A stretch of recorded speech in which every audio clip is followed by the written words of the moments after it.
Vous l'avez dit, Madame la Ministre, plus de 10 millions de salariés, c'est-à-dire un salarié sur deux dans le secteur privé, sont aujourd'hui en chômage partiel. Ce chiffre, il est absolument considérable et il est sans précédent. Dans de nombreux domaines, l'activité va repartir progressivement à partir du 11 mai. Mais nous le savons tous, de nombreux secteurs, je pense en particulier à l'hôtellerie-restauration, je pense à la culture, ne pourront reprendre leurs activités que plus tard.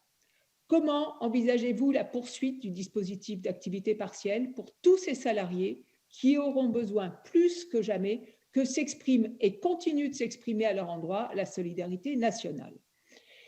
Par ailleurs, la Commission européenne a mis en place le programme qu'on appelle SURE, S-U-R-E, pour garantir les plans de soutien à l'emploi des États membres en leur permettant d'obtenir des prêts pour couvrir les coûts qui sont liés à la création ou bien à l'extension des régimes nationaux de chômage partiel. Pouvez-vous nous indiquer, Madame la Ministre, comment ce mécanisme de réassurance, qui est financé à hauteur de 100 milliards d'euros, sera réparti entre les États membres et selon quels critères? Je vous remercie.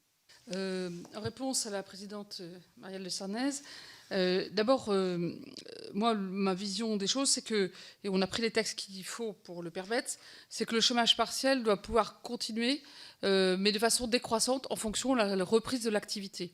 Le pire, ça serait si d'un coup, on disait aux entreprises, ben voilà, c'est terminé, c'est la reprise, vous ne pouvez plus recourir au chômage partiel. Car à ce moment-là, les vagues de licenciements qu'on a évitées, elles risqueraient d'arriver, l'entreprise ayant du mal à retrouver tout de suite une activité complète.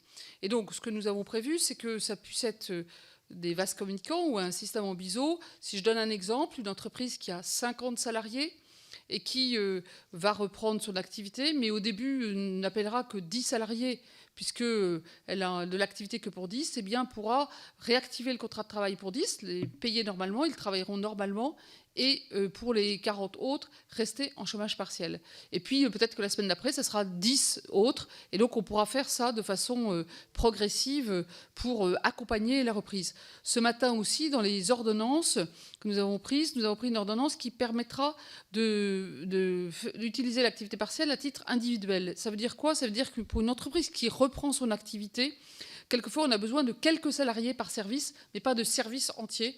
Donc ça sera possible pendant quelques semaines de le faire pour que l'activité soit reprise, évidemment avec un accord du CSE sur le sujet, mais ça va permettre d'être le plus souple, le plus pragmatique possible, et on veut vraiment accompagner cette reprise de l'activité en sécurisant en même temps les salariés et les employeurs.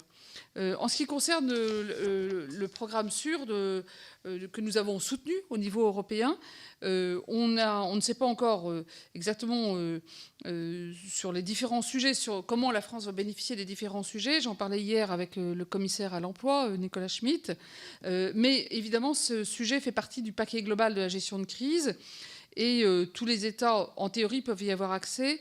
Il y aura probablement une limite sur les décisions d'octroi des prêts. Mais ça, c'est des discussions de paramètres qui sont en cours de finalisation au niveau européen. C'est vrai que cet instrument de solidarité aura encore plus d'effet, je dirais, sur les États qui ont des difficultés à se financer sur les marchés, comme l'Italie, et pour lesquels c'est assez vital.